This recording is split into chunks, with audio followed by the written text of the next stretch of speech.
Justice for all. Very good. Let's just go ahead and start, because I don't know. The Lost Turnabout. I feel like all the titles have turnabout in them. I'm not necessarily sure what the correlation is or what it means, but okay. Play The Last Turnabout. How are you all? It is a nice chill afternoon. I almost fell asleep. How did I get into this mess? What's up, Phoenix? That's far enough. Wait, no. You can't run forever. Mr. Phoenix Wright? Oh, the judge. What have I done wrong? I can't allow you to go on like this. What was his voice I had for him? But I'm just a simple defense attorney. Silence. You are no longer worthy of your title. Oh shoot. Phoenix having nightmares up in this place. September 8th, 9:08 a.m. District Court Defendant Lobby number 1. So we're in the court lobby already. Oh. That's a nice ringtone. What a nightmare. And I bet it was this ringtone that caused it. I really shouldn't be dozing off right before a trial starts anyways. I like this nice shot right here. Huh? It looks like they hung up. Ah, good. I finally found it. Talk about a close call. I hate to do this to you, but it's nothing personal, Mr. Attorney. He just knocked us out. A few minutes later, District Courtroom Defendant Lobby number 1. Interesting. Ouch. My head, it's throbbing. And why does it feel so foggy in there? Okay. Good morning. Oh my gosh. Good morning. What's wrong? You don't look well. People are at their best. First thing in the morning. Where's the fighting spirit? Sorry, but can you please turn the cheeriness down? My head sort of hurts. Roger that. Am I in trouble or something? Huh? Trouble? Wait, never mind. You're a policewoman, right? I thought maybe I had done something wrong. What are you talking about? I'm the one in trouble. Oh, is that our... Wait, for something... Are we gonna... Oh my gosh. I'm placing my life in your hands today, Mr. Phoenix Wright. Life in my hands? You promised me. You said you would prove that I was not guilty. Not guilty? Just when I thought all hope was lost, when all the other lawyers had laughed me off. Leave it to me, you said. You, the one and only Phoenix Wright, came to save the day. And just like that, I was moved to tears, sir. Yeah. I'll never forget what you're doing for me, ever. What is this girl babbling about? Actually, I really love to watch court proceedings, and I always root for you to win. When I'm off duty, I like to come here and... What's wrong? You've been acting really strange and you keep staring at me. You're making me kind of nervous, sir. Oh, sorry. I'm afraid to ask, but here it goes. So this might sound bad, but who are you? What? Mr. Wright, how can you say that? How can you do this to the How can you do this to the fragile heart of a girl about to go on trial? You're absolutely horrible. No, I mean, I didn't mean it like that. Is this how a defense attorney treats his clients, sir? I can't believe this. No, it's just, well, I think you have the wrong person. Yes, who am I? Why am I drawing a blank? Gosh darn it, man. The trial will begin shortly. Will the defendant or lawyer please proceed to the courtroom immediately? The trial's about to start. I'm counting on you out there. Counting on you in there, okay? Oy vey. I guess I must have amnesia. Let's see. What can I piece together? From the sound of things, it's probably safe to say that I'm a defense attorney. And that girl, I said I'd prove her not guilty. I can't believe I made such an irresponsible promise. That's what you do, Mr. Wright. Ah, someone, please! Tell me this is just a bad dream. You spitting bars, Phoenix? Why do I get the feeling this is one dream I won't be waking up from? Oof. I wonder if I will ever get to know someone that has truly experienced amnesia. And where it came from. I don't know anybody. Do you know anybody? That's a good question. September 8th, 10 a.m. District Courtroom. Courtroom number 2. Oh, the babbling of the audience. And the makeshift, what do they call it? The person that's sort of against me or whatever over there. Court is now in session for the trial of Maggie Beard? Maggie Beard? The prosecution is ready, Your Honor. What is it, Mr. Wright? Are you talking to me? Do you see any other defense attorneys here? I guess not. Now then, are you ready? Let's just say no. What if I said no? Would that be alright? Of course it wouldn't. Then why bother asking to begin with? Actually, you see, Your Honor, my memory is kind of... The court will not hear the defense's excuses. Because the defendant is a member of the police, this case is under great scrutiny. Therefore, we must make this trial fair but swift. I believe I have told you this before. I hope you're not telling me you've forgotten. Actually, I have. Mr. Payne, your opening statement, please. Yes, Your Honor. As I'm sure you're well aware, the defendant is accused of killing her lover. What's worse, her lover was a fellow police officer. I wonder what voice I could use for him. He looks older, but I feel like he had that pinching noise sound. A policeman? You did what to a policeman? It wasn't me! And besides, Dustin and I, we weren't lovers like that. In any case, the prosecution will prove that the guilty party is none other than the defendant. Very well. Mr. Payne, please call your first witness. It's been a while, Mr. Wright. Let's see what you've learned since last time. I won't show you any mercy this time, rookie. Okay. And who are you again? The prosecution calls Detective Dick Gumshoe to the stand. Oh, Mr. Gumshoe, let's go. Here we go. Don't let me down, Mr. Wright. Nowhere to hide. I'm so dead. Oof. Just imagine this. Witness, please state your name and occupation. My name is Dick Gumshoe, sir. I'm the detective in charge of homicides down at the Crescent, sir. You don't look very well, detective. Well, sir, the defendant, she works under me, so, you know. You work under that detective? Yes, sir. And while I was a trainee, he was always watching out for me, sir. He's such a wonderful guy, sir. I'll never forget what he's done for me. Okay, calm down. I believe you. Detective Gumshoe, please describe for us the details of this murder. Yes, sir.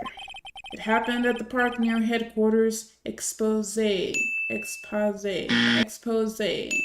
Park. The victim was one of the local cops, Dustin Prince. Okay. He was pushed down from the benches of the upper path, sir. The landing beat of his body up bad and snapped his neck. Okay. The details are listed in the report that was distributed yesterday. Ah, yes. This autopsy report, correct? Why do I not remember getting a copy? Even the estimated time of death is unusually well documented. The victim's watch stopped from the impact of the landing, sir. Not watches again. The result of the autopsy confirmed the time of death. If I may, Your Honor, the prosecution would like to submit this photograph. Very well. The court accepts it into evidence. Alright. Now then, I recall at yesterday's preliminary hearing, a very important piece of evidence was brought to our attention. Yes, Your Honor. Yes, sir. Yes, I guess. Mr. Wright, is your head on right today? There was a very crucial piece of evidence found under the victim's body. Was there? Have you lost your mind? Well, actually, it's just nerves. Give me a second. What? How can you talk like such an amateur? I thought you were a pro, sir. All right, sir. I'll help you through this. At a time like this, maybe you ought to take a glance at the court record. Court record? Yep. Info about evidence and people involved with this case are all listed here, sir. Or there, sir. You can look at the court record by pressing the R button. Yes. We have broken glasses. Nearsighted glasses. It's my all-important badge. It shows that I'm a defense attorney. The R button, huh? You really know what you're talking about? You really know what you're talking about, don't you? It's too bad I'm a cop, right? Just think, I could totally be a legal aid instead. Mr. Wright. Yes, Your Honor. Court is in session. Save your chit-chat for later. Sorry, Your Honor. Well, I guess I'd better check the court record and see what I can find. What was it again? The R button? Alright, Mr. Wright, let's see if your notes are in order. What was the piece of evidence found underneath the victim's body? That's simple, Your Honor. A broken pair of glasses. That's right. The victim grabbed this killer's glasses as he was being shoved, sir. And he held on to them as he fell. Hey, why are you giving me the evil eye? Those glasses you're wearing. Yes, this is my spare pair. But these glasses they found at the scene of the crime are not mine, I swear, sir. You sure about that? Look, it was a coincidence that on that same day I accidentally stepped on mine. A coincidence, she says. Your Honor, I have further evidence to present. Oh, you have more? And this evidence is very decisive. Very well. Let's hear from our witness about this evidence. Are we doing? Yeah, finally. Witness testimony. There's something even more incriminating than the glasses under the victim's body, sir. During his date, the victim was pushed from the bench area, but he managed to write the culprit's name on the ground where he landed. I don't like saying it, but it was clearly the defendant's name, Maggie, sir. They use this all the time. With this piece of evidence and the glasses, it's hard not to say she's the culprit. But if he snapped his neck, he wouldn't have been able to do that. This is a picture of the writing, Your Honor. Why, this is... Yes, I can see her name is clearly written here. The prosecution would like to submit this picture. Understood. The court accepts it into evidence. Alright, crime photo 2. As if the glasses alone didn't make you look suspicious. The victim even wrote your name clear as day on the ground. But I already told you these glasses aren't mine. And how do you explain his dying message? It's a conspiracy. I'm not guilty, sir. Mr. Wright, you may cross-examine the witness. Cross-examine? This is it. I'm counting on you. Sure, but what am I supposed to do?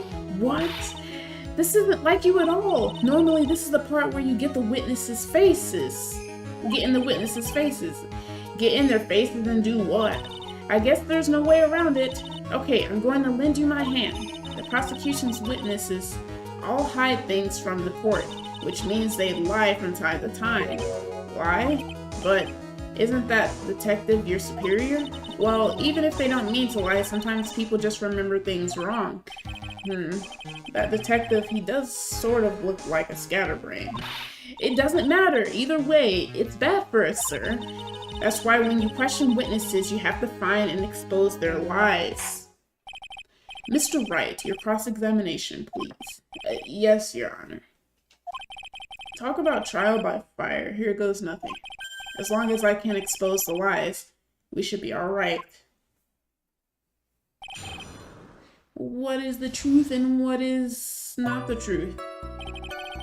There's something even more incriminating than the glasses underneath the victim's body. That's an opinion. During his date, the victim was pushed from the bench area. That's all that we know. He managed to write the culprit's name on the ground where he landed. I don't like saying it, but it was clearly the defendant's name, Maggie, sir. With this piece of evidence in the glasses, it's hard not to say that she's the culprit. Don't give up. Keep that fighting spirit going. I'm glad you're all pumped up, but I really want to see your special move, sir. My what? You always look so cool when you present evidence. Present evidence? Actually, I was just thinking about that. Yes, the great Phoenix Wright is back. Oh, that's right. Huh? I heard that lately you can press not only evidence, but people's profiles as well. Gosh darn it, it sure makes things a bit more complicated. So be careful. People's profiles, huh? Alright, let's give this another try.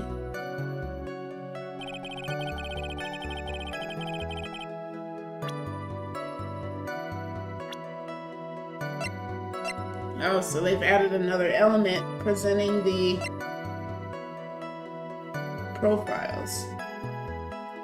The victim and a policeman. It seems that he was dating the defendant, Maggie Beard.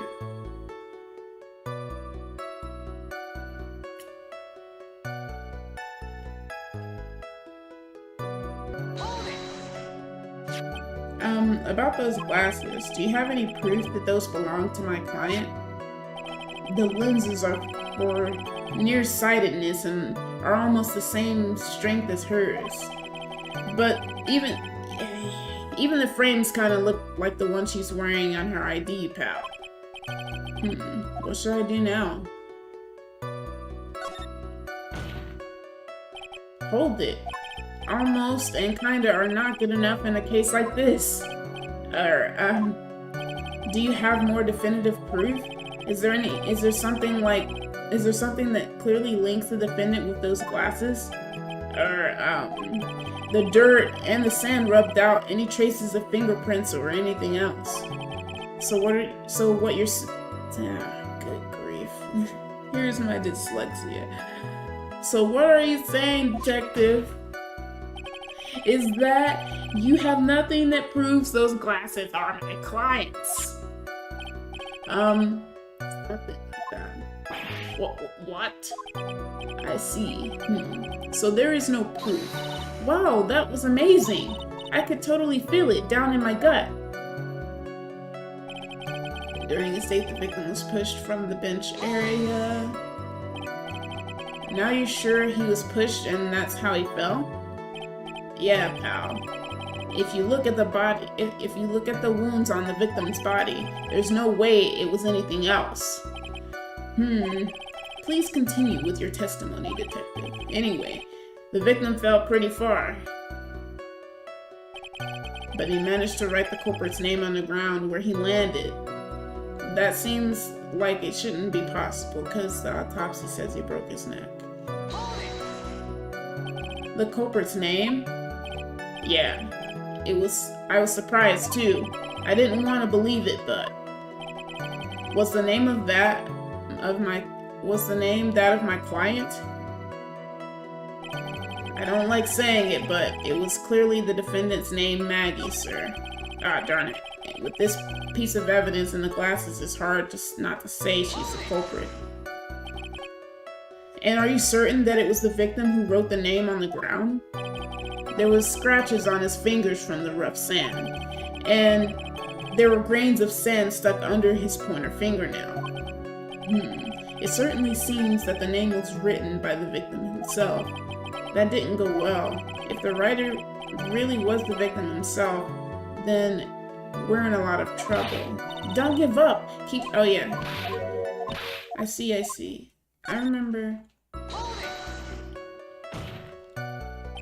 Are you absolutely certain? Sorry, pal, but that's what it said. This is a picture of it. No matter which way you look, it still says Maggie. He's got a point. Hey, hold on. Huh? Don't calm me. I know the picture says Maggie, but now that she mentions it, something does feel kind of off about this picture. That's how you know you found a contradiction. Now hurry up and present some evidence. So that's what spotting a contradiction feels like. I better check the court record again.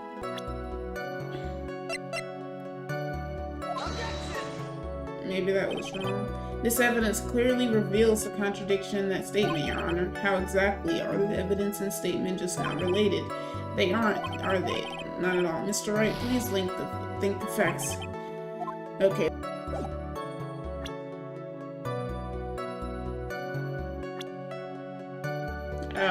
Her name? They spelled it wrong.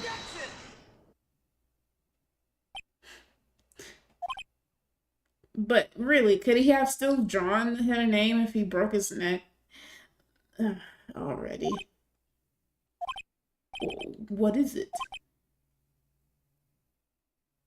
Is he gonna get his memory back from doing the gesture? What's come over me? Without thinking, I just blurted out, "Objection!" And I yelled it at the top of my lungs, finger outstretched, ready to take on my opponent. What a rush. Detective Gumshoe. You're talking to me, pal? Please state the defendant's name for me. Oh, so I was right. I remember him being all squeaky. Oh my gosh. What are you trying to prove with this futile exercise, Mr. Wright? You'll see, this is a very crucial line of questioning. Actually, Mr. Payne, you can answer the defendant's name, if you please. Well, where is this ridiculous question coming from? The defendant's name is Maggie Beard. I think someone needs to check the court record. What? It says right here that it's Maggie Beard. It looks like the bird caught the cat napping. What's going on here? I have no idea either, sir. As you can see, the victim did indeed leave a name Maggie. However, the defendant's name is actually spelled Maggie. This is a blatant contradiction of facts. Oh, how about that? I hadn't even noticed. But maybe the victim didn't know how to spell her name correctly. May I remind you that it was you who said the defendant is accused of killing her lover? If they were truly lovers, it would be impossible for him to have not known her name. Oh snap. This is very true. Mr. Payne.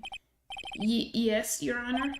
Are you absolutely certain that the defendant and the victim, Dustin Prince, were in fact lovers?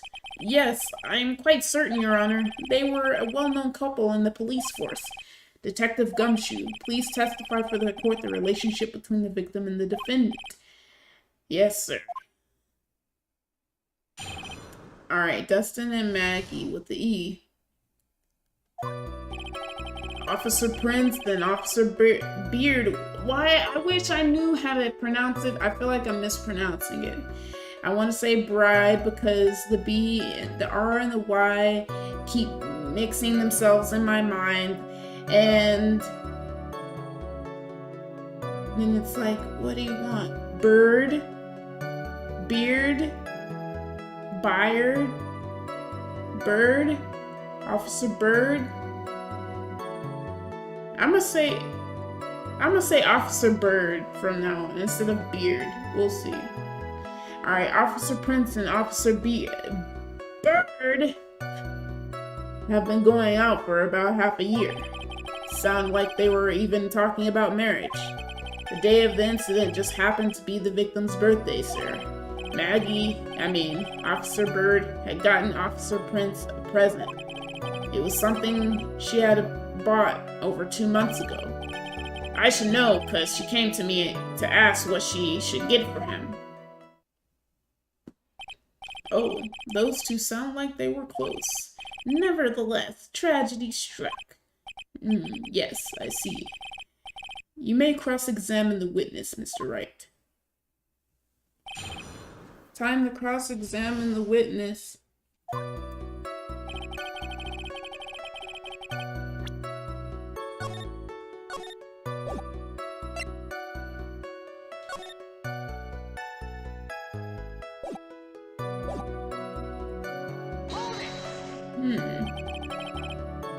How do you know about this? Every year in March, we have a training camp for us cops. Officer Bird was a rookie at the time, and she and Officer Prince seemed to hit it off. They got close, I take it. Actually, I was supposed to go too, but I couldn't pay the deposit for the trip, so I didn't. If only I had gone on that trip. What is it? Oh, nothing, sir, really, anyway. Marriage? But wasn't the victim 8 years older than her? What? You're saying a guy's gotta marry someone the same age as himself, pal? No, that's not what I meant at all. Detective Gumshoe and Dustin were only a year apart, you know? I think this fella has a ways to go before marriage. Mind your own business, pal. The day of the incident just happened to be the victim's birthday. Okay. The day of the incident, you mean September 6th? Yeah. The victim, Officer Prince, had just gotten off duty at 5:30 p.m. that day. And since Maggie's night shift hadn't started yet, they went to the park for a bit. I remember when I was young and in love. Oh, it was a jolly time. That's great, Your Honor, but I'm glad you're such a cheerful old man. Officer Bird had gotten Officer Prince a present. You seem to know a lot about the defendant. Well, that's because I'm her boss, and I've got to watch out for my subordinates. But even what she was going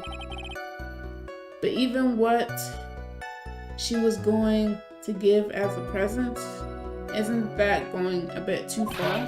Hey pal, watch what you say. I know everything that happens under me. If someone so much as scratches there, I really don't need to know that much. Mr. Wright, please refrain from badgering the witness. I agree. Even if this witness has a crush on the defendant, that should not be the point of discussion at this time. Whoa, wait a second. Why are you talking about this? It's all your fault, pal. You're guilty, guilty, guilty. I should have you arrested. I think the good detective is about done here.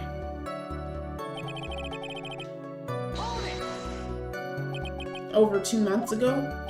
Yep, she's a very considerate woman, pal. So, what was this birthday present? She got him a glove. A single glove? Why would she only give him one? Actually, Your Honor, the glove in question is a baseball glove. Oh, I see. A baseball glove. Officer Prince was a huge baseball fan. A baseball glove, Just now, I believe you said that the present was something she had bought over 2 months ago. Yeah. Are you saying she bought the glove at the store that far in advance? Nah, nothing like that, pal. Then, what is it like? She ordered it. It was custom made. Custom made? The glove was custom made? Yep, that's what I said. So the glove was custom made. Your Honor, I really don't see how this glove is related to the case. Yes, it would seem that there is little relevance. Relevance.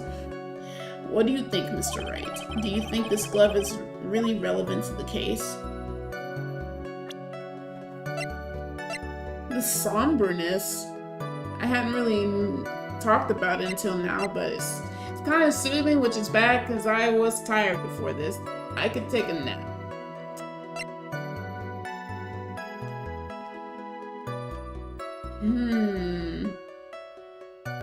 He had his officer clothes on too. Was he really on a date with someone in his uniform? I don't know. Do you think this glove is really relevant to the case? I don't know. How would the glove be relevant? It had to do with her buying a gift for him in advance, and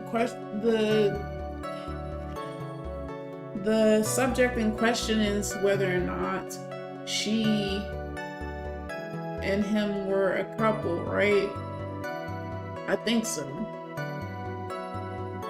And it was custom made, so I mean it helps, right?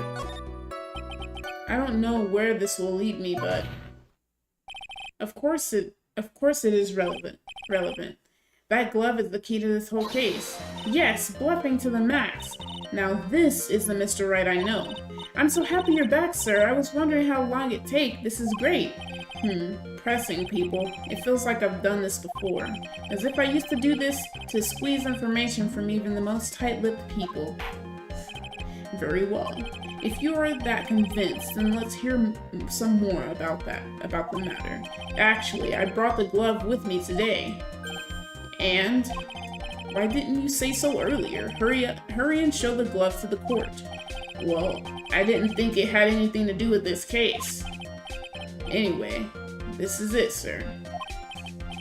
It's, rather yellow, isn't it? Baseball glove added to the court record. Officer Prince really liked the color yellow, and that's why you had to special order it? Yep, that's right.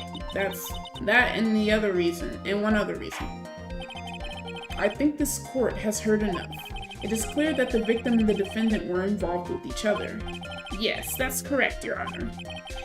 Now, if that is true, it brings up an important question. Was the name Maggie really written by the victim? I see your point, Your Honor. Detective Gumshoe, please tell us the court. Ah, gosh darn. Inserting words, mixing up words, it's just never gonna end, is it? Practice. Please tell the court a little more about the name on the ground. Yes, sir. Okay. The writing on the ground. And,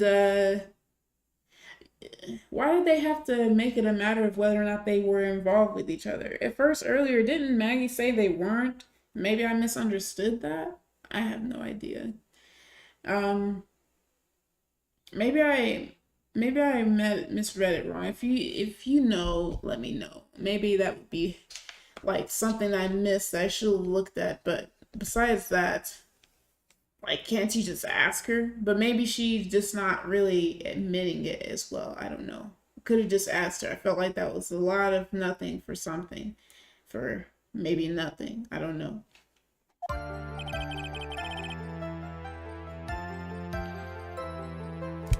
I like this music. Like I mentioned before, I really did like the last game's music too. This one's picking up in a little bit of tempo and adding a few more things in it. I feel like this is loose. Anyway, we first looked into the handwriting. Unfortunately, we couldn't confirm that it was the victim's handwriting. Next, we checked the victim's pointer finger. We found that there was sand trapped under the victim's fingernail. There were also scratches on his skin that were caused by him writing on the ground. From this, we could confirm that the victim wrote his name with his right hand. Yes, a perfectly logical conclusion.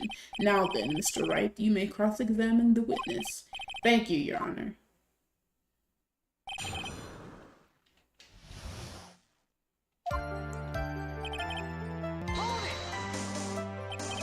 But can you really determine handwriting based on the sample written in sand? Heh, this is why amateurs are amateurs. We're not a bunch of simpletons, pal. Scientific investigation in this country is actually pretty good. I believe it's time to get back to the real point. Agreed, Your Honor. So what was the result of the investigation? Unfortunately, we couldn't confirm that it was the victim's handwriting. Next, we checked the, darn it, I didn't mean it. Alright, we'll go back. His pointer finger? You know, the one you're always pointing and waving around in people's faces. Ah ha ha. Don't tell me it bothers you. Every time you do it, have a mini heart attack. It's like you're trying to kill me, pal. In any case, you examined the victim's index finger, correct? Yeah, we figured there should be something on his finger if he had written it in sand. And the results?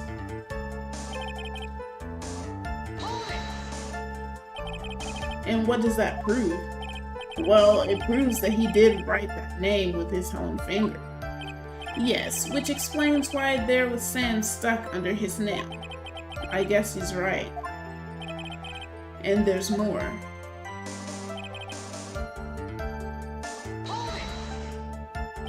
Scratches on his skin. Yep, you can't see them with your naked eye, but they're there. That is incredible. Sure is. That's the power of scientific investigation. Oh, is she helping? They're so small that we had to use a magnifying glass, like a really strong one. It's got that really scientific sounding name. You mean a microscope? Yeah, that's it. We used one of those and that's how we found them. I can't believe this guy doesn't know what a microscope is. From this, we could confirm that the victim wrote his name with his right hand. Listening to this, you would think there was only one conclusion, that the name was definitely written by the victim. But don't you think that would really be...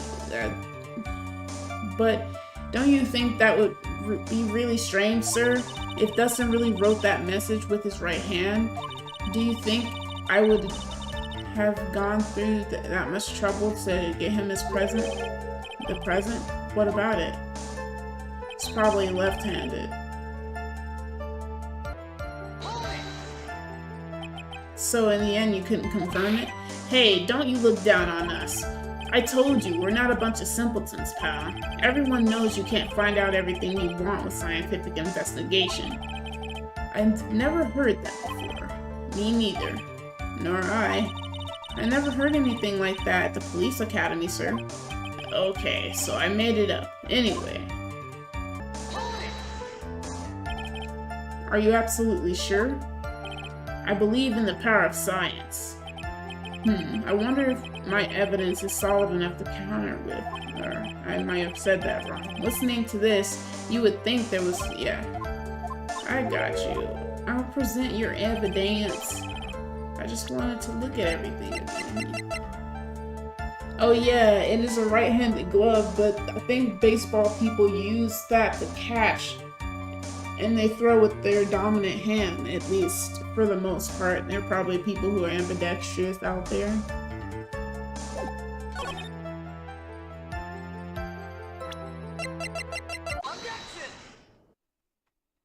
I like that song too.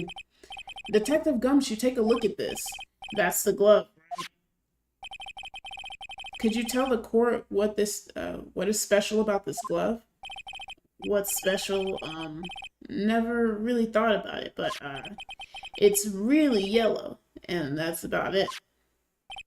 Yes, it's really yellow, but that is only one of its qualities. Huh? There's another reason why it's special. And what would that be? It's very simple. This glove is made for a left-handed person. Left-handed. Why, you're absolutely right. This glove is made to be worn on the right hand. That is why it had to be custom made. I've never seen a bright yellow left-hander's glove for sale, have you? Well, no. So, detective, which hand did the victim use to write the name with? Again, I'm having a hard time, to be honest, reading. I don't know if it's just the way that they organize their words and sentences, but that and a mix of my whatever it is, dyslexia or whatever it is that my brain does and reads it too fast, it is difficult. I feel like they do say things in a weird way, but that's also maybe because of how I talk. And maybe I don't talk like they do, or have speech like they do. It's also typed and not said, so I don't know. That'll be interesting. I wonder if any of the later games have voice acting, but I don't feel like they break that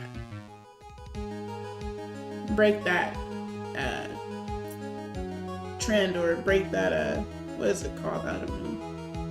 I don't want to say tradition, but more like just do something else. I don't feel like they would. Anyways, that's easy. It looks, gosh darn it. Look, I just reversed the gosh darn words already. I just pay attention. Look, it's obvious from this picture that it was his.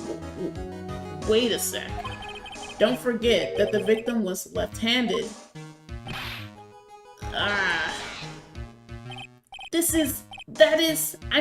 I object. Overruled. Mr. Wright, I would like to know what your line of reasoning proves.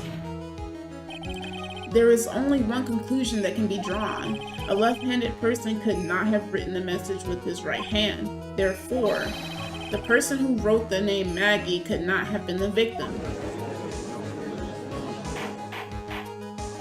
Order. When you think about it that way, then yes. It is not possible that this name was written by the victim himself. Then that means Maggie is... No, it's not possible. Mr. Payne.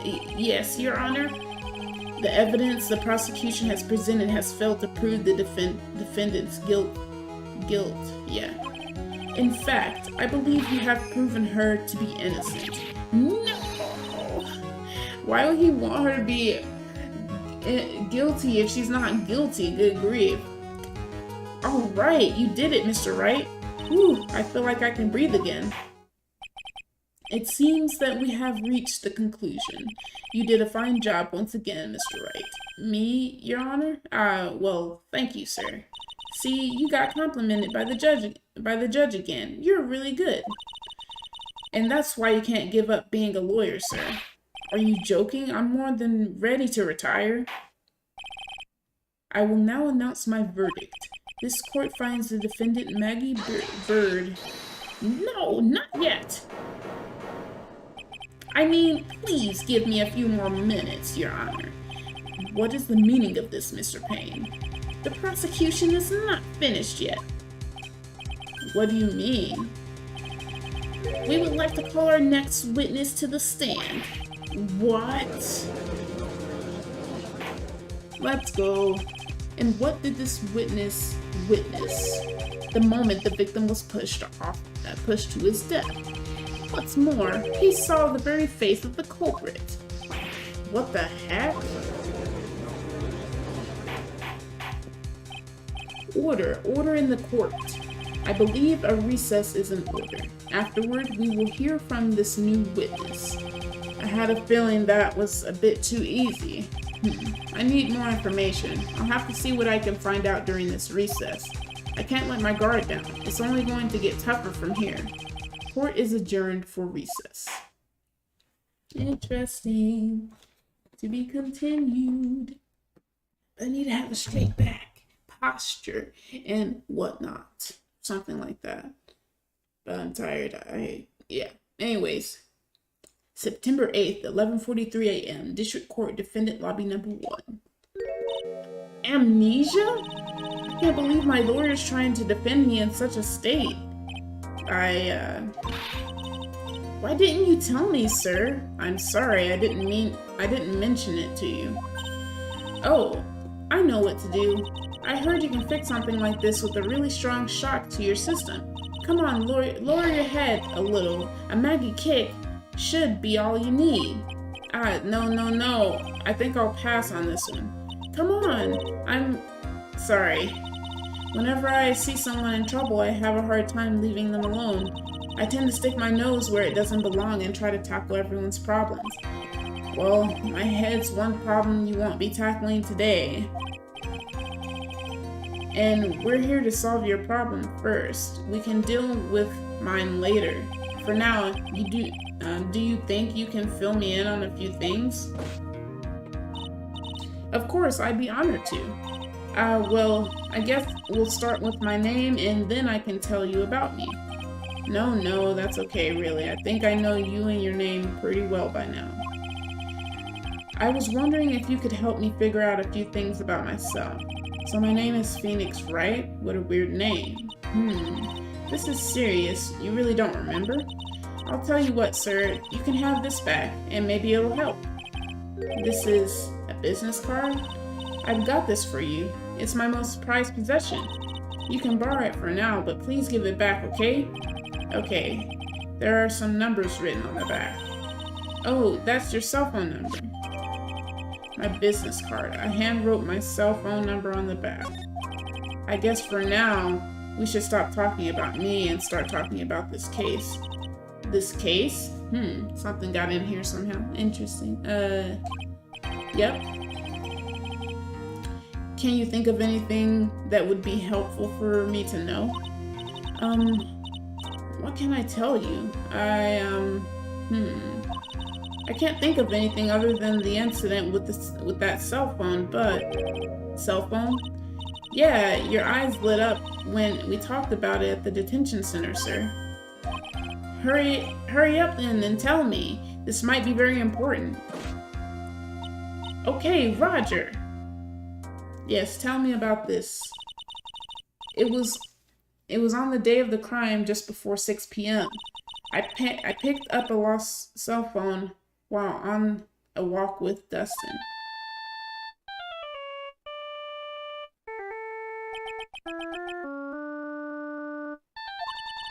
All of a sudden, the phone began to ring.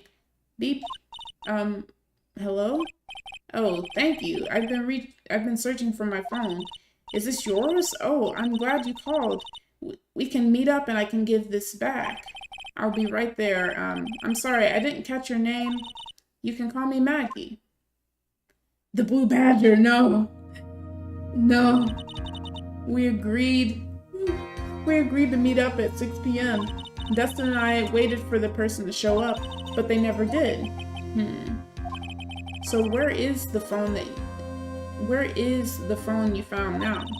I gave it to you yesterday. Huh? To me?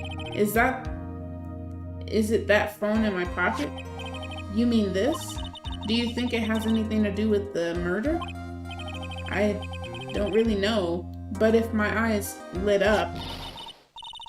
You were here all along! You're so mean! Maya! I called you a million times, but you wouldn't pick up. And when I went to check in the courtroom, everyone had already left. Now, who in the heck is this? Let me guess. I'm supposed to know this girl, too. Hey, good morning, Maggie. And good morning to you, too, Maya. So, how's it going? Is there a word for worse than abysmal?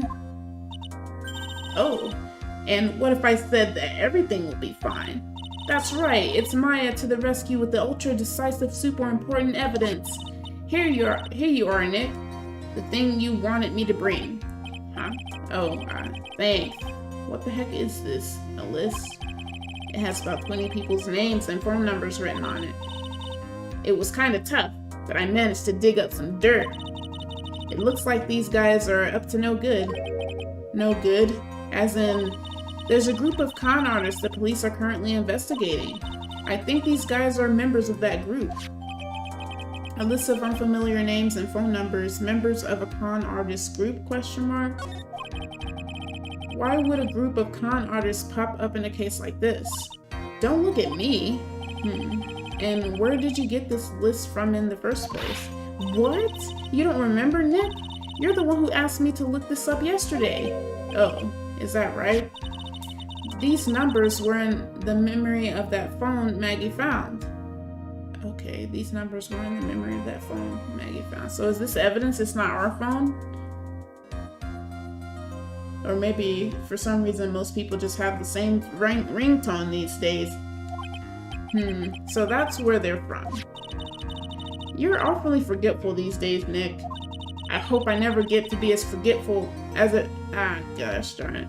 I hope I never get to be a forgetful old prune like you. Actually, Mr. Wright is... Mr. Wright, recess is over now. Or, that was wrong. What am I putting in words for? I don't know. Please bring the defendant and return to the courtroom immediately. Oh, oops. Guess you have to get going. We can talk about you being old later, Nick. Wish us luck. Oh, I guess I have all the pieces now, more or less. All that's left is to put it all together. I'm not going to lose this. I can't. Come on, Nick. Better get a move on. Yeah. Maya. Help. September 8th, 11:54 a.m. District Courtroom number 2. Why would they do it on an odd number? I know that's not an odd number, like in the term of what an odd number is, but why couldn't we start at 11:55 or 11? That would have been cool. They're just rustling and bustling. Courtroom will now reconvene. Please call your next witness to the stand, Mr. Payne. Who's your witness, boy? But before I do, if I may say a few words. What is it, Mr. Payne? It's about the next witness. He has a tendency to say things that rub people the wrong way, you see. So I asked that the court might be a little lenient on... There is no need to give a preface. Just hurry up and call your witness, please. Yes, Your Honor. The prosecution calls its next witness, a drifter who was taking a walk in the park on the day of the murder. What's his name? I bet I know who it is. Oh, no. Please say your name for the court, your witness. Before I do, I'd like to clarify a little something. Oh, all right, go ahead. Just now, you introduced my wonderful self to the court, correct? Perhaps as the drifter who was taking a walk? Did I? But I will not stand for that. Now you've tinted the court's eyes and colored me wrongly. Sure, I suppose calling me... Oh, okay. Go ahead and spit your game, mister. Yes, I understand. I'm very sorry. I will be more careful from now on. What is he, a human chatterbox? Oh, Maya's with me now. I thought it was just they're gonna leave her at the side. I have to question him. Yep, he's got the shake going on. Fashion, cars, women's glasses. Of course, university first rates only need apply. Glasses? But you aren't wearing glasses. That's enough. Your name, witness. Oh, is that how you want to play this? Using your power and influence to keep the young people down. I see how you work now. You old people and your dirty tricks. You thought you had me, but you thought wrong. I'm sorry, it won't happen again. Oh, man. I forgive you, alright? I forgive you. Alright. I suppose I can tell you my name. I'm Richard Wellington, the drifting virtuoso. Virtuoso? Drifting virtuoso? What is that word? What exactly is that word? Virtuoso. Let's actually, I'm really gonna just take a break. I'm not a break, but I'm gonna take a look right now. What is virtuoso? And maybe this is just his lingo. That's fine. He can have his own flair. We're not gonna interfere. But let's look.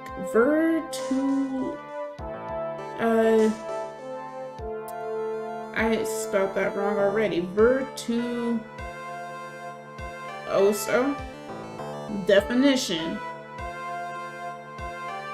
A person highly skilled in music or another artistic pursuit. Celebrated clarinet virtuoso. How do you pronounce this word? Virtuoso. We're gonna hear it.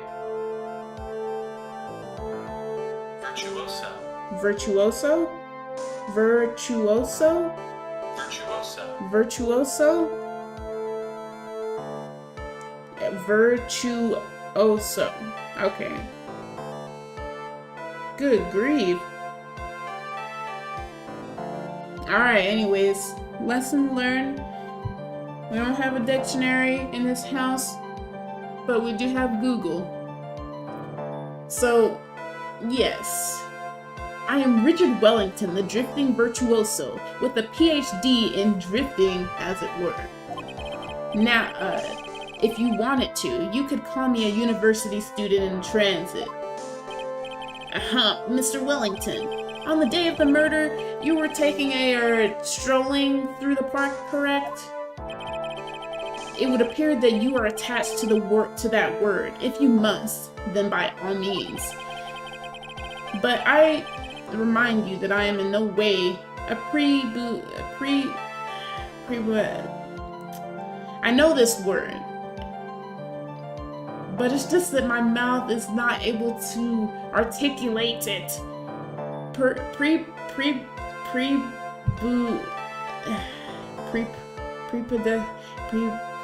Oh my gosh.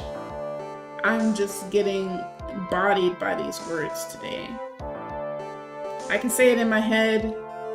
I can't say it out loud. It's the downsides to being so great in this world.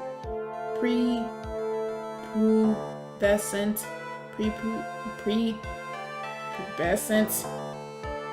I'm just gonna leave it alone, even though I don't want to. Out on a walk with mommy. Ah, darn it, he started talking fast again. Anyway, please testify to this court what you saw during your walk through the park. See, you said it again, taking a walk. What you witness will do, Mr. Wellington. Alright, let's go, Mr. Wellington. I was at the park all afternoon, deep in thought about my life situation. I don't remember the time all that well, but I do believe it was past 6 p.m. All of a sudden, a police officer falls from above, right in front of my eyes. Without a thought, I looked up, and there I met the eyes of a charming young lady. Of course, I remember her sweet face. It was that of our pretty defendant there. The only other thing I saw was the banana that fell with the police officer. What, the glove? That was certainly a decisive testimony. Decisive? Nick, did you hear what he just said? Yeah. That's all you have to say? How can you be so calm? It's strange. My mind is very calm and clear. Maybe it's because I believe in my client. You mean Maggie? Yes, and if she really is innocent, then that can only mean one thing. That guy is lying. You may now question the witness, Mr. Wright. I'll find out the truth, no matter how well you craft your lies. Alrighty, Wellington, what's going on? What I saw that day. I do like his side sprite, but it switches back every time. But that's part of his personality, I guess. Life situation. So you were at the park all afternoon? You seem to have a lot of free time. That was a very rude, gosh, why do I act, like, okay, I'm not even gonna worry about it anymore. Today is just not the best day for my brain and my mouth to actually sync with one another. That was very rude of you, but then again, what can I expect? That's what you get from a man who graduated from a no-name trashy university. No name? Trashy? Now, this might be hard for a mush-headed, feeble-minded baboon like you, but I have to think very carefully about the future of our great country. But I thought you said you were thinking about which college to go to just now. Oh, please. Which university I go to will directly affect the very future of this country. That arrogant little snot. He thinks it was 6 p.m. How did you know what time it was? I see you're not wearing a watch, so...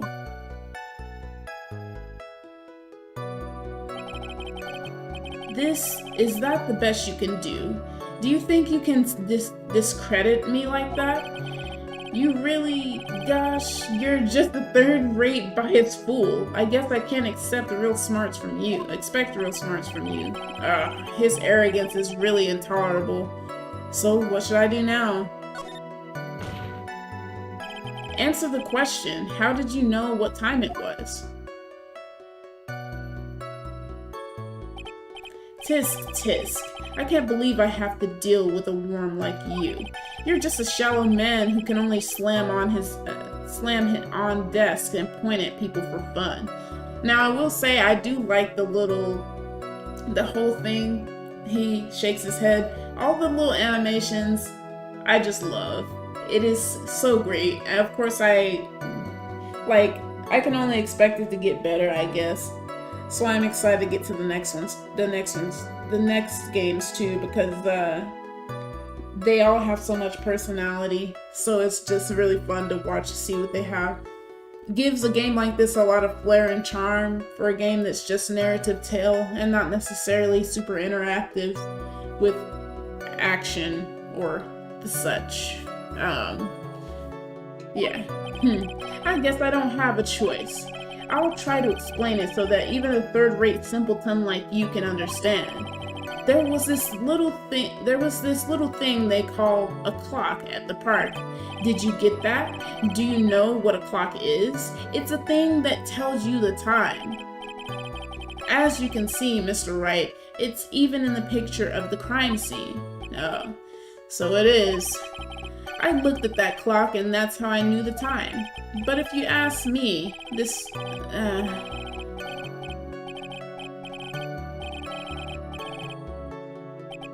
And yet again, another flood of meaningless words. Talk about a first-class waste of time. Yeah, Phoenix. In any case,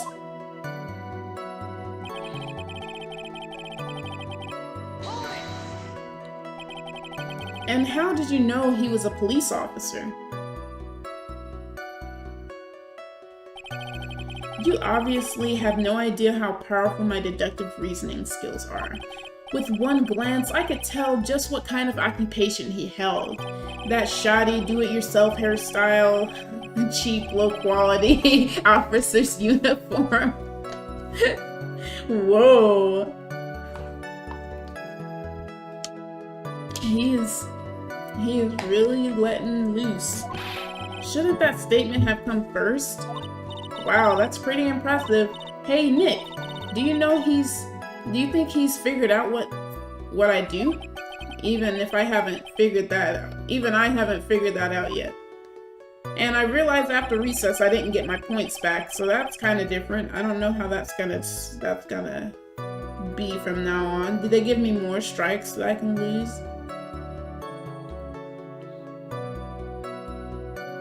I have 5 tries. Without a thought, I looked up.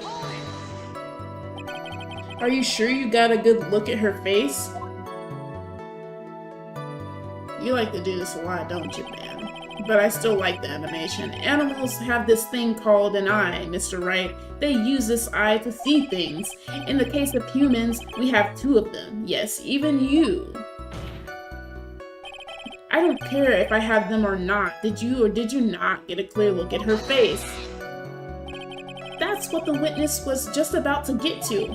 I would like to request that Mr. Wright not use such a loud voice during questioning. Sustained. Mr. Wright, please refrain from raising your voice in this court.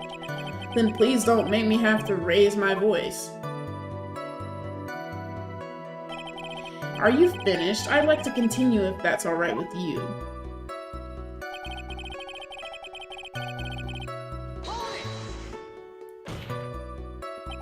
So you're sure you are not mistaken? Please, don't confuse your pitiful train wreck of a life with mine. I'm what you call a famous brand name product, while you are only a cheap imitation. There is no way someone as magnificent as myself could have made a mistake. Of course, of course. Oh, ho, ho, ho, of course. Did you notice anything else of interest, witness? The only other thing I saw was the banana that fell with the police officer. The banana? Well, it was actually more than just one. More like a bunch of bananas. Now, what would a bunch of bananas be doing there? And why would I know such a thing? I'm only telling you what I saw. That's really strange. Maggie never mentioned anything about a bunch of bananas. That's it, Nick. He's got to be lying about the bananas. He could be, but there's no reason for him to lie about there being bananas at the crime scene. And what if it's not a lie? Well, maybe he thought he was seeing one thing and it was something else. If he mistook something else for a bunch of bananas, then that would be an inaccuracy. Think, Phoenix, think. If my client is innocent, there is no way he could have seen what he says he did. Which means if we can somehow show he's lying, yeah, that's exactly what we need to do. She's right. She's got a sharp mind, but I just wish I could remember who she is. Is everything okay, Nick? Not gonna say anything? I guess now it's not the time. His head turning. Oh, whoops. His head was turning back and forth, and I just kind of. He mistook them for the gloves. They're super yellow. He's just. Mr. Wellington, I believe I have the bananas you saw right here. Ah, so you knew about the bananas too. Why didn't you say so earlier? But don't think you can use this as a way to pull more information out of me. And that's where you'd be wrong. Mr. Wright, what is the meaning of this? Isn't that the baseball glove? Huh? What's a baseball glove? Doesn't it look delicious? Care for a bite? That's not... No! Your Honor, I think this proves one very important fact. This witness... Fashion, cars, women's glasses, of course, university first rates only need apply. Glasses? But you aren't wearing glasses. By the way, just how bad are your eyes? Huh? How what? Why are you asking me about this all of a sudden? Your Honor, it is very simple to mistake a glove for a bunch of bananas. No, I don't think so. Objection overruled. You're one of those people, yes, you know what I mean. You're like those people who, in possibilities in the end, view from afar. And that is why I asked you how bad your eyesight is. They're both 2200. Oops. Why are you not wearing your glasses today then? That's because I lost them recently, you see. Of course, I was planning on getting a new pair made right away, But you know my glasses are no ordinary glasses, so to replace them, how about when you witnessed the crime? Were you wearing your glasses then? How about it, witness? You are an unrelenting evil man. You're like those people in Jonah Ark, courageous only to be and anything wrong burned. Which boils down to you were not wearing your glasses at that time. Therefore, the identity of the woman at the scene of the crime and that of the defendant cannot be proven to be the same by this witness. But the height difference was only 9 feet. It was very possible for him to see the face of the culprit standing on the upper path. Witness, please be more accurate in your testimony. Remember, a person's life is at stake. Yes, Your Honor. Now then, please continue with your testimony. Please tell the court what happened next in the moments after you witnessed the crime. Alright, he's frazzle-dazzled. The girl on the upper path ran away as soon as she realized I was there. After that, I immediately called the police station to report the crime. It must have been 6:45 p.m. when I made the call. They must have a lot of free time on their hands since they showed up within 10 minutes. So the person who was on the upper path saw you and then ran away. Yes, that's correct. Which is why even someone without a superior brain like mine can understand that. That girl is the murderer. You may question the witness now, Mr. Wright. What happened next? Let's go ahead and press him. She ran away, just like that? Yes, she did. She saw me and flew the nest like the guilty bird she is. Oh, I'm sorry. What that pun was that pun too hard for someone who only got a third-rate education? Woo, he's pushing. Actually, that did take me a few seconds to get. Anyway, if she ran away the instant she saw you, how could you tell it was my client? He already shook. He has no backbone in his words. The witness has already answered that question. He has stated that the defendant is the culprit. This is true, Mr. Wright. I am striking your question from the record. How can I get more information out of him?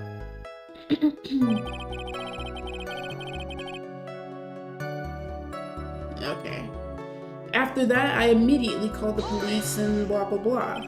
Immediately, as in immediately. I mean, sure, a minute might have elapsed before I did, but that's the duty of every good citizen. Or did they not teach that to your pitiful school? You think people learn about how to call the police in college? Hey Nick, I think you should take a look at the court record for a sec.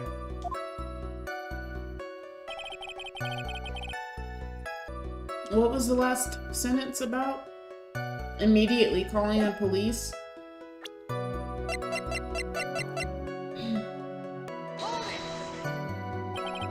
How do you know what time it was? The detective told me. You know which one I mean. The one with the jacket that makes him look like a dropout from a no-name high school. Hey pal, I graduated from a pretty good, top-ranked college. I don't believe this. It doesn't matter. I don't believe I was mistaken on what time I called. And if I am wrong, then that detective obviously doesn't know how to tell time. What? Why you're just some lousy kid who... I think the court can see your point. Anyway, how did the police respond? Getting there 10 minutes late. So you're saying that there were police on the scene by 7 p.m.? They got there before that, I think. There usually aren't many people in that area at that time of day. But suddenly, before I knew it, there were people crawling all over, gawking. It certainly says something about the morals of the people in this country. I can't find anything out of the ordinary in his testimony.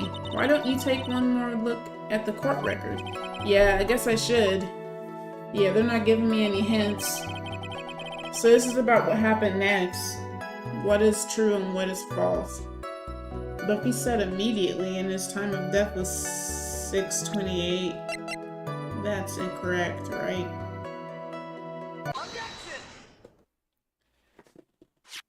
Mr. Wellington, would you please take a look at this?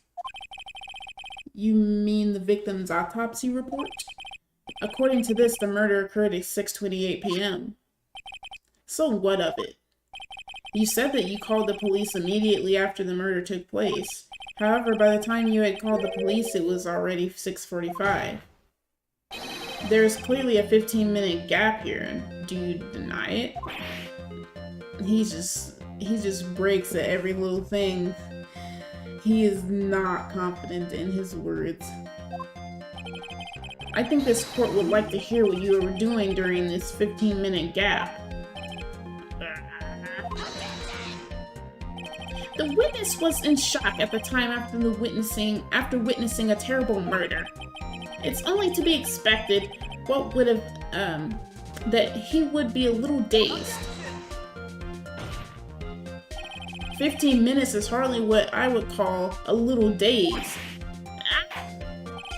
Mr. Wellington, yes? Explain yourself. What were you doing during those 15 minutes? Answer the question. Telephone, spit it out. I was searching for a phone booth. A phone booth? You mean you don't have a cell phone? You and your questions, as if you're trying to open all the layers of a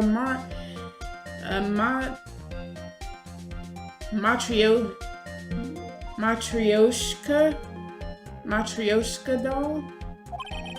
I don't know what that is. Let me know if you know what it is, because I have no idea what that is. You must think you're really something special. Witness. I lost my cell phone. There, are you happy? I think we have that cell phone. You lost it? Unbelievable. You lose your glasses and your cell phone. You must be very scatterbrained when it comes to your belongings. What? Are you saying that first-rate people are never allowed to lose things? Haven't you ever heard that strange and quirk and genius and don't think plain people? Enough. Oh man, oh man. Wait, hold on a second. He lost his cell phone? Nick, that cell phone, could it be? You mean this phone Maggie found? There's no way. Boy, I didn't see this coming. What should I do now? Mr. Wellington, where is your cell phone right now? Hey, what are you getting all excited about? You seem to be a little confused. I found my phone. I'll have you know. See, here it is. Oh, I see. Looks like he's got his phone. And I thought that just maybe this was his. Well then, I think we've cleared this issue up. At the time of the murder, the witness did not have his cell phone because he had lost it. Therefore, the delay in his call was caused by a search of a phone booth. Well, that's the gist of it. I guess you could put it that way and leave it at that. Do you have any further questions, Mr. Wright? Your Honor, the witness's testimony does not make sense. I don't believe that there was ever a need for the witness to search for a phone.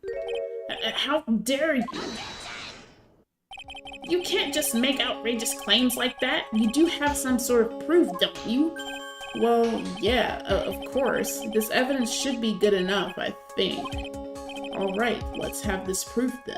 Please present the proof that the witness had no need to search for a public phone booth. Because we have his phone. Yeah, the other phone.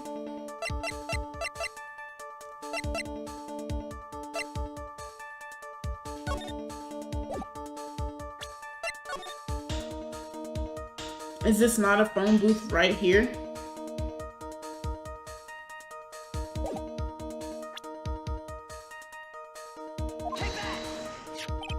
It's quite simple, actually. Please take a look at this. At the crime scene photo? Is there a problem with it? Oh, there's nothing wrong with the picture. But if you don't understand my logic after looking at it, something is wrong with you. No! It's a phone booth. That is correct. All the defendant had to do was walk 3 steps. Well, Mr. Wellington, why did you not use the phone that was right in front of you? His pose from the back is funny. Order. What does reporting the crime a little late prove for the defense? The witness can explain what he was doing for those 15 minutes. That is reason enough to throw suspicion on his testimony. Yes, that is very true. What do you have to say for yourself, witness? This song is quite jamming, I guess. I don't know what the kids say these days. I like this song. Then I bet this phone really is his, Nick. He must have killed Dustin to get his phone back. But Maggie said that she was going to return it to him. So there was no reason for him to kill for it. And on top of that, we still have the phone she found anyway. But if he wasn't looking for his cell phone, maybe he was looking for something else? Was he? Mr. Wright. Yes, Your Honor. Do you have any thoughts that you would like to share with the court? Can you offer an explanation as to what the witness was doing during those 15 minutes? Checking the body? There is only one possible explanation. Alright, let's hear your explanation. However, be forewarned that if your explanation is not persuasive, you will be penalized. Think carefully before you present, Mr. Wright. Yes, Your Honor. I probably shouldn't have said there was only one possibility. Please present to the court the one piece of evidence that will answer the following. Why didn't the witness call the police right away? Because he was searching the body? Writing the name? Could be... Yeah, there's not only one possibility. A list of con artists and phone numbers stored on the cell phone Maggie found. Is he looking for this? Is he looking for the cell phone? Maggie found this in the park. She got contacted the owner but never showed. Perhaps this is the evidence you need to be convinced. Perhaps. That was just an idea I thought I'd throw out. I suggest that perhaps you should find a better piece of evidence. Yes, of course, Your Honor. Well then. But before you do, you will be penalized. Okay, I get 1 strike off for those, but 2 for, what you call it. And they're gonna continue to make me answer. I want to say he was searching the body, but there's not really an evidence that...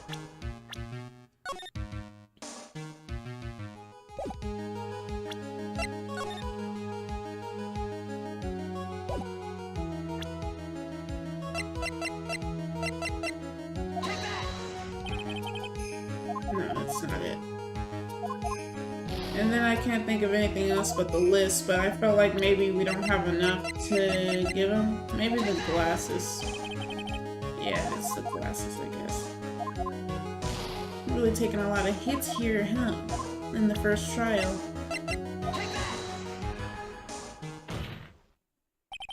Mr. Wellington. What? Don't do that. You almost gave me a heart attack. These are your glasses, aren't they? Where did you find...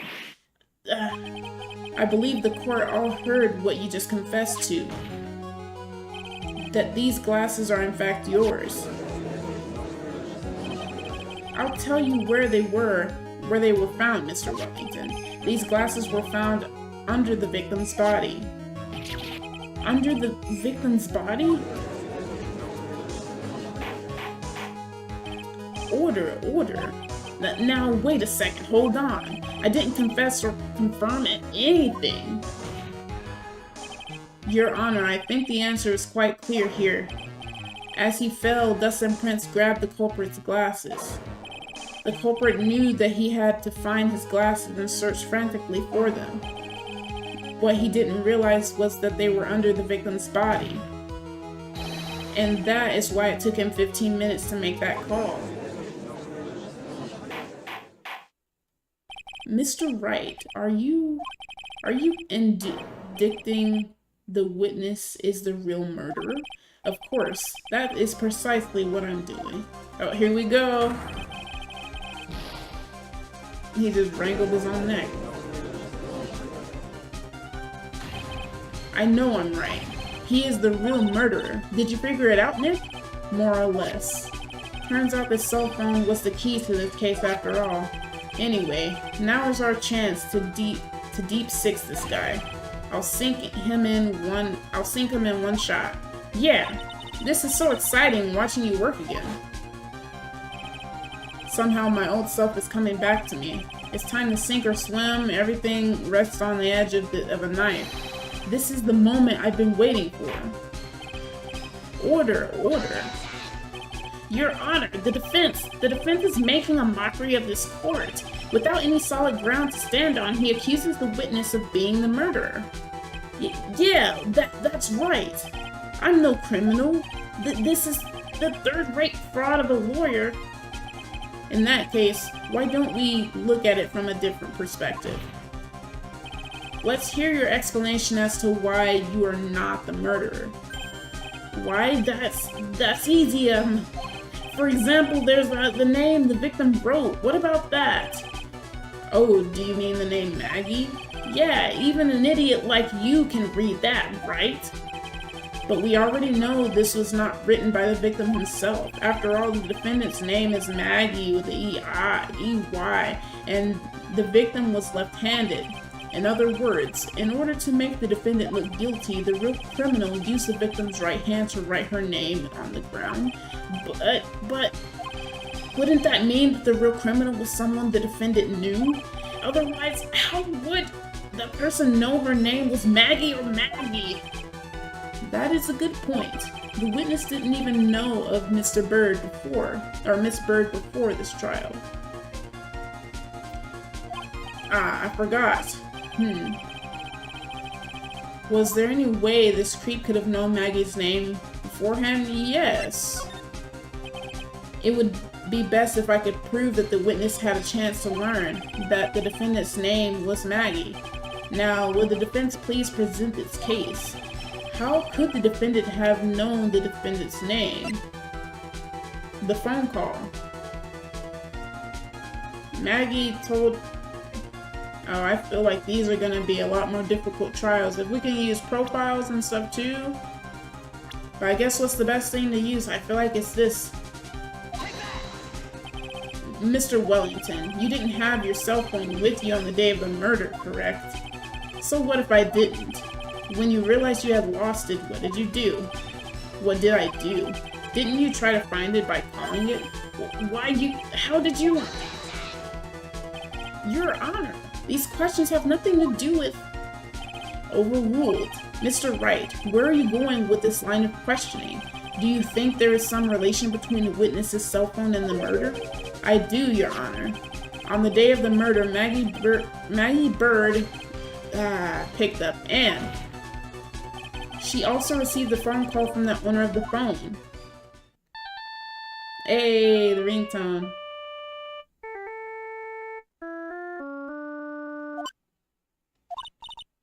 Hello?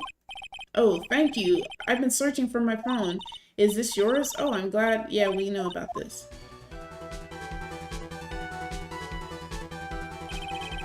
That was when you learned that her name was Maggie. But you made one fatal mistake.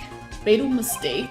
My client's name is Maggie, but the name that was written on the ground was Maggie. This is the mistake that could only occur if all you knew was how her name sounded. Oh my gosh. Eek. I can't do that though. Order, order. But, Your Honor, the witness has no motive. And your point is, it's very simple, Your Honor. A person usually would not kill someone without a reason. Well, Mr. Wellington had no reason to kill anyone. That is absolutely correct. I don't have a motive. Mr. Wright, Your Honor, can you explain what motive this witness could have had? It's very simple, Your Honor. Are you sure, Nick? If I said I can't offer an explanation, then the trial's over, right? Yeah, but... Now then, please present to the court the proof that the witness had a motive, and that is these names, I'm sure. Mr. Wellington's motive is right here. What is this? A list? These phone numbers were pulled from the memory of the phone the defendant found. We have determined that the people on this list are members of a certain group. You looked up all those numbers? Of course. This list of phone numbers was stored in the cell phone's memory. The names and numbers belong to people who are members of a certain con artist group. What? Con artists? Can you explain why these numbers were on your phone, Mr. Wellington? This is an outrage, an invasion of privacy. Looking up the phone numbers on a person's phone is a worse crime than murder.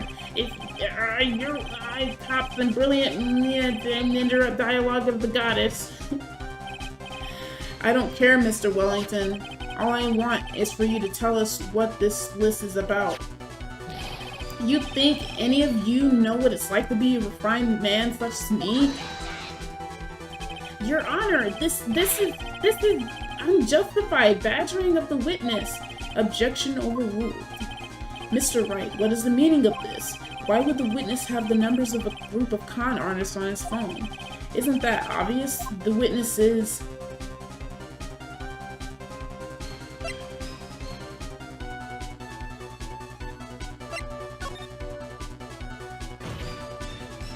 Mr. Wellington is a member of this very group.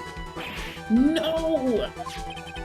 All of your friends' phone numbers that are stored right here on this phone. If anyone were to look into these phone numbers, it would be all over for you. That is why you had to kill. No, this is too much. You're gonna strangle yourself, man. You don't need that right now. That does make quite a bit of sense. Well, Mr. Wellington, would you care to explain? I got you now. That police officer... Your Honor. What is it, Mr. Payne? Your Honor, this is unjustified badgering of the witness. You said the exact same things only a few seconds ago. Please, let's think about the content of that phone call.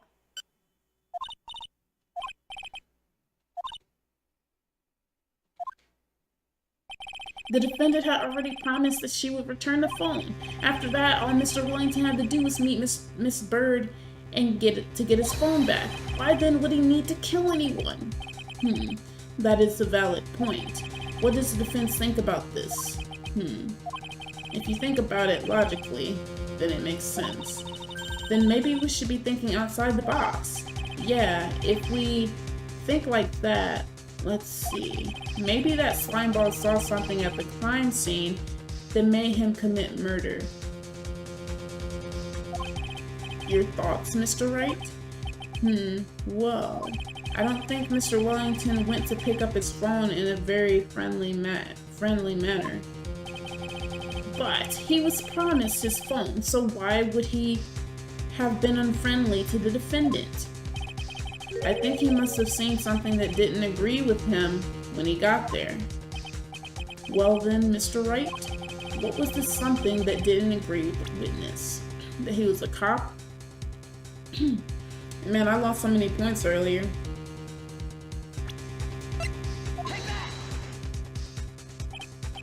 What Mr. Wellington saw was the victim.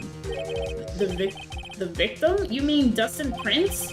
Dustin Prince had gone on his date right after his shift was over. With no time to change, he went to the park still wearing his police uniform. Oh. The girl that picked up my phone was with the policeman. He couldn't have known they were going out, so he began to worry. He was afraid the policeman would ask a few questions before returning the phone. If I do anything suspicious, he might run a check on my phone. In his mind, it was possible they had already run a check on his phone. And he went into a panic, is what you're saying? Exactly. Officer Prince was murdered simply because he was in uniform. Mr. Payne, do you have any comments? I'm thinking... It seems the truth has come out at last. The witness, Mr. Wellington, you are...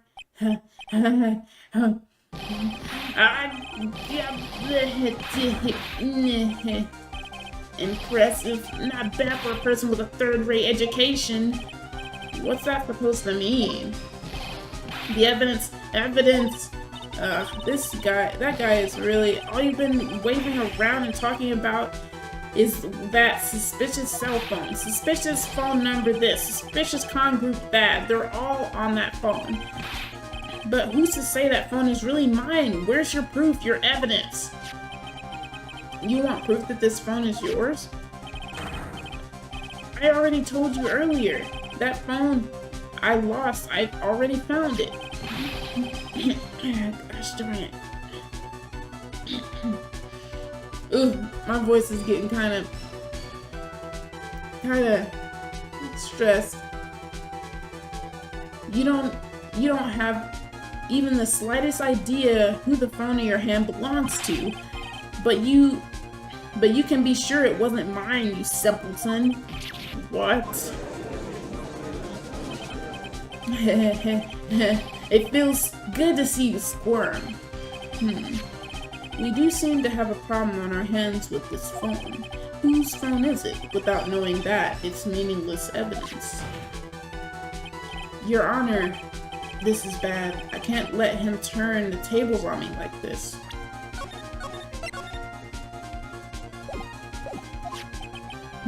This cell phone. There has to be something I've overlooked. There's gotta be. Maybe. The phone stored numbers, fingerprints on the phone. That might be better because we already know the phone's stored numbers. I got it. We should check for fingerprints. Fingerprints? Yes, Your Honor. Mr. Wellington must have left some prints on his phone. Nick, don't you remember? When you got that from Maggie, you wiped it off. What? You said there was sand all over it, so I wiped it? I wiped it? Pretty thoroughly, too.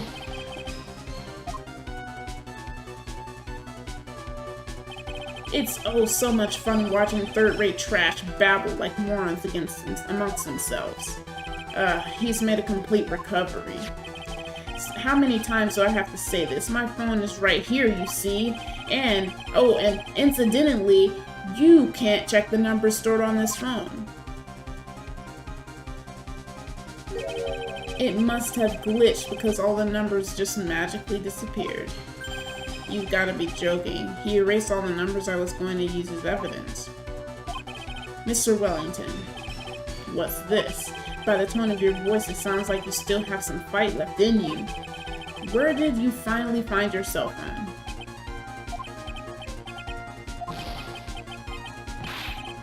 Oh, you are too much. And of course you have no idea what I'm talking about.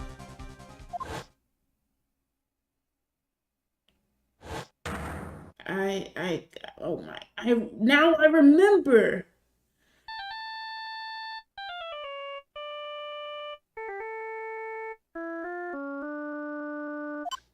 Finally. Huh? Looks like they hung up. Ah, good. Finally found it.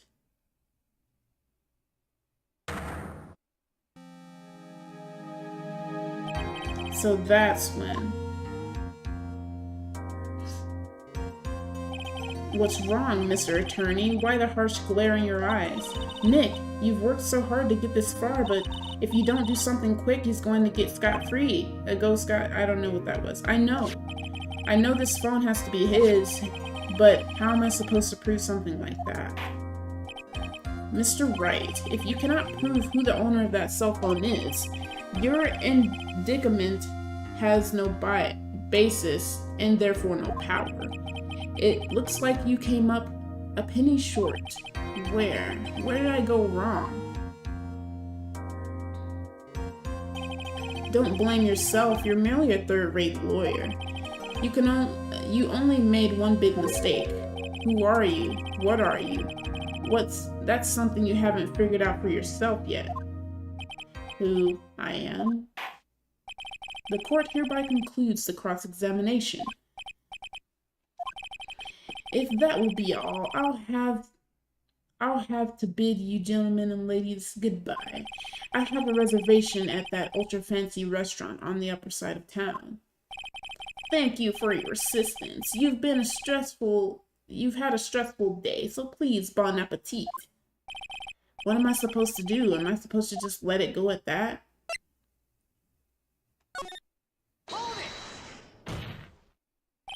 Please wait, Your Honor. All right, Nick.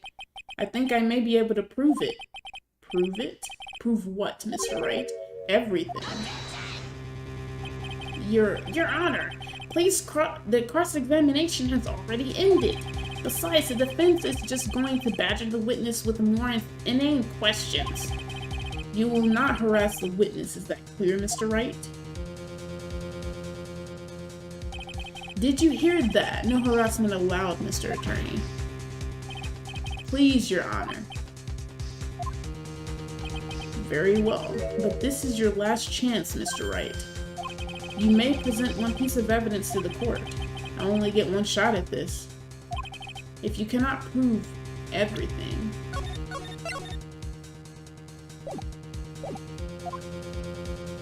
it's over. For your client and for you. Do you fully understand? Objecting to my yes, sir. I'm sure you are well aware, Your Honor, but the cross-examination period has ended. Were you paying attention, Mr. Payne? I said that Mr. Wright could present only one more piece of evidence. Oh. Now then, Mr. Wright, this is your last chance.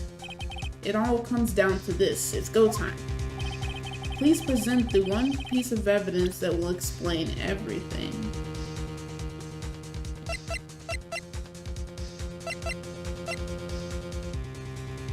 What, me getting hit? That takes like 3 stuffed thingies away from me. We haven't used this yet. And it has this number on the back. But how did he call the phone? Is that what we're trying to figure out? How did he call the phone? He called the phone to know for sure of either who Phoenix was or if he was the one who had his phone.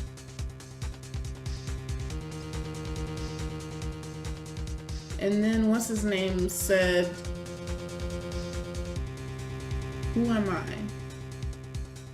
I'm an ace attorney. I'm Phoenix Wright. Would they really want me to present this? That would be funny. Maybe it's the business card. I can't really think of anything. Why, thank you. How nice. Here, please have one of mine.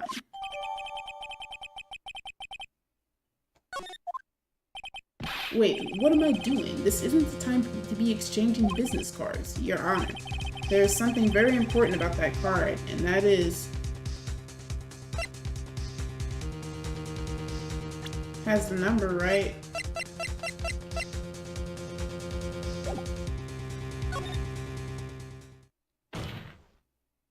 This card is important because of what is on the back. You wrote your cell phone number on the back, but that's exactly it. Can you please call this number from your cell phone? Huh? Right now? But court is still in session. It's okay, you'll see. Yeah, okay, if you say so. Is the defense preparing something, Mr. Wright? We're going to call my cell phone now, and then the court will see everything for what it is. Of all the idiotic, stupid things to...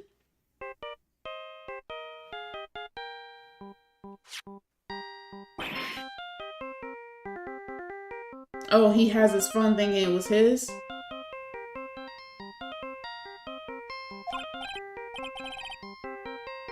What? Why is my phone... And what is with the stupid sounding ringtone? Mr. Wellington. How strange. I could almost swear that you're holding my phone. You're... No, I can't. It can't. By the way, before I forget, thank you very much for the lump on my head this morning. Yeah. I don't think I need to explain any further except to say, when you went to retrieve your cell phone, you mistakenly took the wrong one.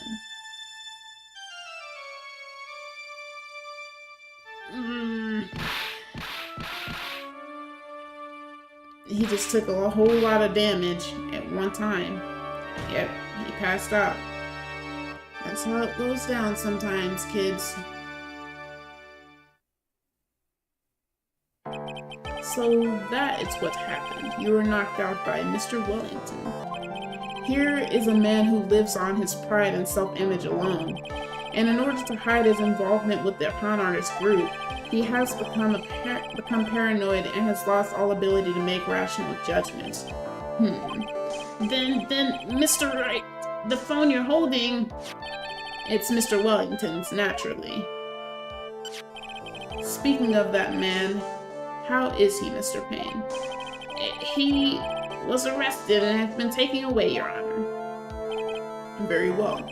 Now then, this court finds defendant Maggie Bird not guilty. Yes. Yay! Yes! Let's go! That is all. This court is adjourned. Alright, first case has been dealt with. Ooh! September 8th, 216, District Court, Defendant Lobby Number 1. I knew that the real you would shine through eventually. I'm so moved by what you've done for me, sir. Thank you so much, Mr. Wright. I feel really bad for Dustin. He didn't do anything to deserve this. It's probably because of me. Huh? My whole life has been nothing but a whirlwind of bad luck and failures. Your whole life? It can't be that bad, can it?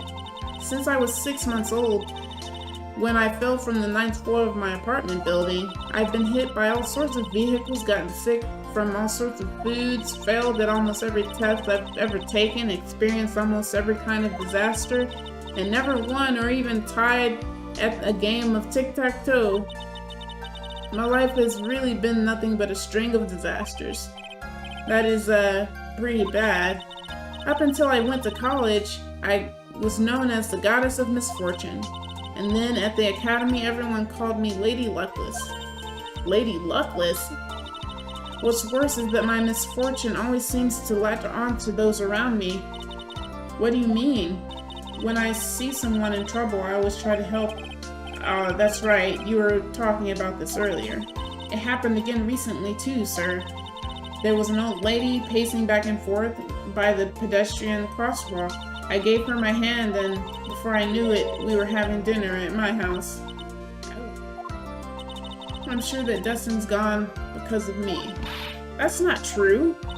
That glove didn't even have any sort of special meaning. It was just a present to say thanks for covering one of my night shifts. Oh, I see. Everything is all my fault. Dustin's death, your head being all messed up.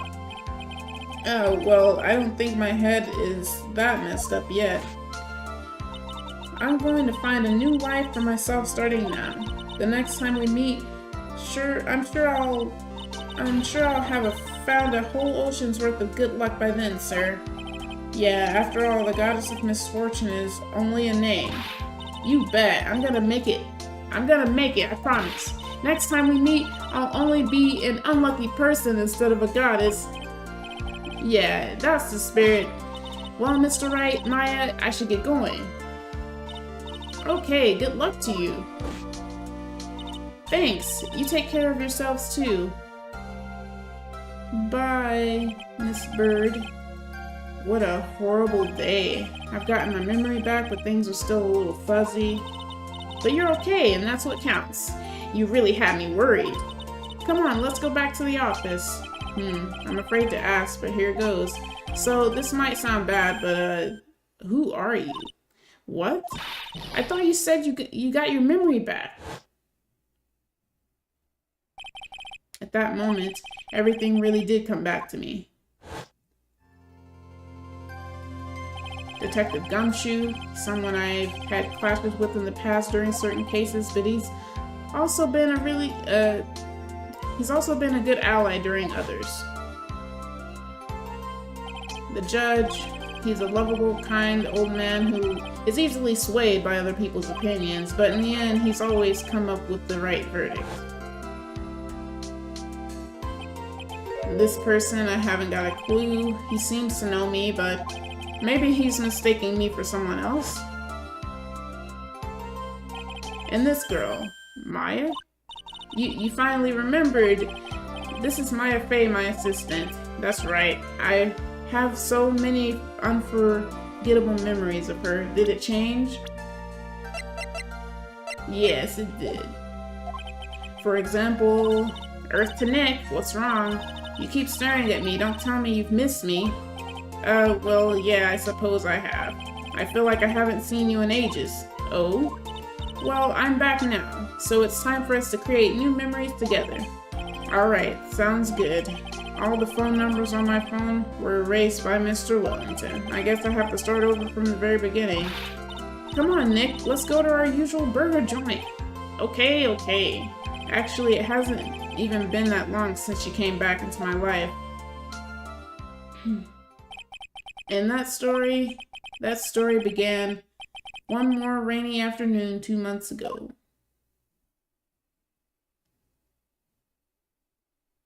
All right.